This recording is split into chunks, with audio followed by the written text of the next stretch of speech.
कलयुग में प्रेम की प्रधानता प्रकट करने वाले भक्त। भक्तदास इक भूप श्रवण, सीता हर कीनो, मार मार करी खड़ग बाजी, सागर में दीनो। नरसिंहो को अनुकरण होई, हिरणाकुश मार्यो वहे भयो। दशरथ थम राम बिछुरत तन छारयो। कृष्ण दाम बांधे सुने तिहि छन दियो प्राण। संत साखी जाने सबे, प्रगट प्रेम कलिजुग प्रधान। सभी लोग जानते हैं और संतजन इस बात के साक्षी है कि कलयुग में केवल प्रेम से ही भगवान प्रकट होते हैं। अतः प्रेम ही प्रधान है। भक्तों का दास कुलशेखर नाम का एक राजा था। उसने रामायण की कथा में रावण द्वारा श्री सीता जी का हरण सुना। सुनते ही उसे आवेश आ गया और वह तुरंत हाथ में तलवार लेकर घोड़े पर चढ़कर मारो मारो चिल्लाता हुआ दौड़ा और घोड़े को समुद्र में कुदा दिया। दूसरे एक प्रेमी भक्त ने नरसिंह लीला के अनुकरण में नरसिंह बनकर हिरण्यकश्यपु बने हुए व्यक्ति को सचमुच मार डाला। पुनः राम लीला में उसी भक्त ने दशरथ बनकर श्री राम जी के वियोग में अपने शरीर का त्याग कर दिया। श्री रतिवंती बाई ने श्री भागवत की कथा में सुना कि माता यशोदा ने रस्सी से श्री कृष्ण को बांध दिया। सुनते ही अपने प्राण त्याग दिए। इन भक्त चरित्रों से कलयुग में प्रेम की प्रधानता प्रकट एवं सिद्ध हुई। इन भगवत प्रेमी भक्तों का पावन चरित्र संक्षेप में इस प्रकार है। श्री कुलशेखर जी कोल्ली नगर केरल के राजा दृढ़व्रत बड़े धर्मात्मा थे, किंतु उनकी कोई संतान न थी। उन्होंने पुत्र के लिए तप किया और भगवान नारायण की कृपा से द्वादशी के दिन पुनर्वसु नक्षत्र में उनके घर एक तेजस्वी बालक ने जन्म लिया। बालक का नाम कुलशेखर रखा गया। ये भगवान की कौस्तुभ मणि के अवतार माने जाते हैं। राजा ने कुलशेखर जी को विद्या, ज्ञान और भक्ति के वातावरण में संवर्धित किया। कुछ ही दिनों में कुलशेखर तमिल और संस्कृत भाषा में पारंगत हो गए और इन दोनों प्राचीन भाषाओं के सभी धार्मिक ग्रंथों का उन्होंने आलोडन कर डाला। उन्होंने वेद वेदांत का अध्ययन किया और 64 कलाओं का ज्ञान प्राप्त किया। यही नहीं, वे राजनीति, युद्ध विद्या, धनुर्वेद, आयुर्वेद, गांधर्व वेद तथा नृत्य कला में प्रवीण भी हो गए।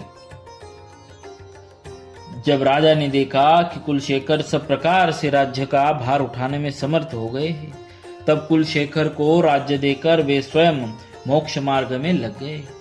कुलशेखर ने अपने देश में राम राज्य की पुनः स्थापना की।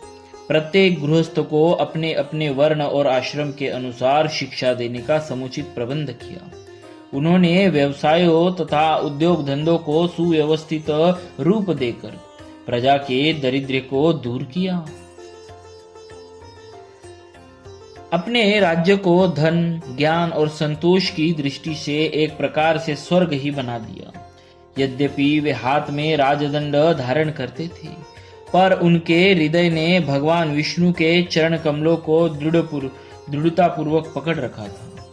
उनका शरीर यद्यपि सिंहासन पर बैठता था, पर हृदय भगवान श्री राम का सिंहासन बन गया था। राजा होने पर भी उनकी विषयों में तनिक भी प्रीति नहीं थी। वे सदा यही सोचा करते, वह दिन कब होगा जब वे नेत्र भगवान के त्रिभुवन सुंदर मंगल विग्रह का दर्शन पाकर कृतार्थ होंगे। मेरा मस्तक भगवान श्री रंगनाथ के चरणों के सामने कब झुकेगा? मेरा हृदय भगवान पुंडरीकाक्ष के मुखारविंद को देखकर कब द्रवित होगा? जिनकी इंद्रादि देवता सदा स्तुति करते रहते हैं, ये नेत्र किस काम के हैं यदि इन्हें भगवान श्री रंगनाथ और उनके भक्तों के दर्शन नहीं प्राप्त होते?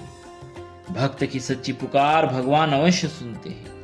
एक दिन रात्रि के समय भगवान नारायण अपने दिव्य विग्रह में भक्त कुलशेखर के सामने प्रकट हुए। कुलशेखर उनका दर्शन प्राप्त कर शरीर की सुध बुध भूल गए। उसी समय से उनका एक प्रकार से काया पालट ही हो गया। वे सदा भगवान में लीन रहने लगे।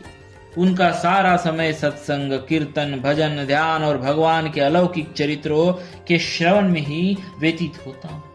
उनके इष्टदेव श्री राम जी थे और वे दास्य भाव से उनकी उपासना करते थे। एक दिन वे बड़े प्रेम के साथ श्री रामायण की कथा सुन रहे थे। प्रसंग यह था कि भगवान श्री राम सीता जी की रक्षा के लिए लक्ष्मण जी को नियुक्त कर स्वयं अकेले खरदूषण की विपुल सेना से युद्ध करने के लिए उनके सामने जा रहे थे। पंडित जी कह रहे थे, चतुर्दश सहस्त्राणि रक्षसां भीम कर्मणाम एकश्च रामो धर्मात्मा कथम युद्धो भविष्यति।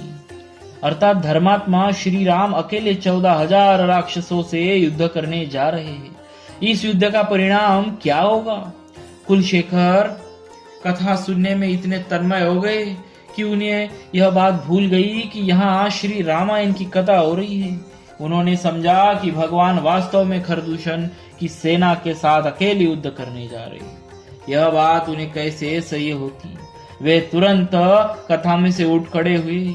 उन्होंने उसी समय शंख बजाकर अपनी सारी सेना एकत्र कर ली और सेना नायक को आज्ञा दी कि चलो हम लोग श्री राम जी की सहायता के लिए राक्षसों से युद्ध करने चले। जो ही वे वहां से जाने के लिए तैयार हुए, उन्होंने पंडित जी के मुख से सुना कि श्री राम ने अकेले ही खरदूषण सहित सारी राक्षस सेना का संहार कर दिया।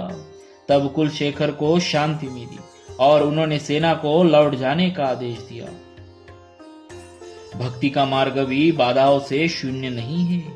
मंत्रियों और दरबारियों ने जब देखा कि महाराज राजकाज को भुलाकर रात दिन भक्ति रस में डूबे रहते हैं और उनके महलों में 24 घंटे भक्तों का जमाव रहता है, तब उन्हें यह बात अच्छी नहीं लगी।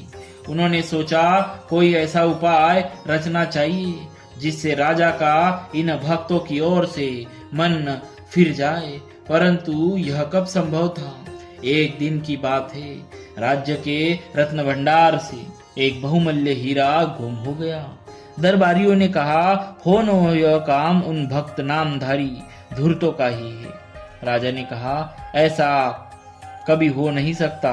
मैं इस बात को प्रामाणिक कर सकता हूँ कि वैष्णव भक्त इस प्रकार का आचरण कभी नहीं कर सकते। उन्होंने उसी समय अपने नौकरों से कहकर एक बर्तन में बंद कराकर एक विषधर सर्प मंगवाया और कहा, जिस किसी को हमारे वैष्णव भक्तों के प्रति संदेह हो वह इस बर्तन में हाथ डाले।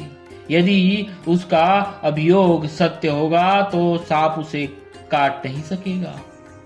उन्होंने यह भी कहा, मेरी दृष्टि में वैष्णव भक्त बिल्कुल निरपराध है, किंतु यदि वे अपराधी है तो सबसे पहले इस बर्तन में मैं हाथ डालता हूँ। यदि ये लोग दोषी नहीं है तो सांप मेरा कुछ नहीं बिगाड़ सकता। योग होकर उन्होंने अपना हाथ झट उस बर्तन में अंदर डाल दिया और लोगों ने आश्चर्य के साथ देखा कि सांप अपने स्थान से हिला भी नहीं। वह मंत्रमुग्ध की भांति ज्यों का त्यों ही बैठा रहा। दरबारी लोग इस बात पर बड़े लज्जित हुए और अंत में वह हीरा भी मिल गया। इधर कुलशेखर तीर्थ यात्रा के लिए निकल पड़े और अपनी भक्त मंडली के साथ भजन कीर्तन करते हुए भिन्न भिन्न तीर्थों में घूमने लगे। वे कई वर्षों तक श्री रंग क्षेत्र में रहे। उन्होंने वहां रहकर मुकुंदमाला नामक संस्कृत का एक बहुत सुंदर स्तोत्र ग्रंथ रचा, जिसका संस्कृत जानने वाले अब भी बड़ा आदर करते हैं। इसके बाद वे तिरुपति में रहने लगे और वहां रहकर इन्होंने बड़े सुंदर भक्ति रस से भरे हुए पदों की रचना की। इन्होंने मथुरा, वृंदावन, अयोध्या आदि कई उत्तर के यात्री तीर्थों की भी यात्रा की और श्री कृष्ण तथा श्री राम की लीलाओं पर भी कई पद रचे। बोलिए श्री कुलशेखर जी महाराज की जय। भक्तवत्सल भगवान की जय।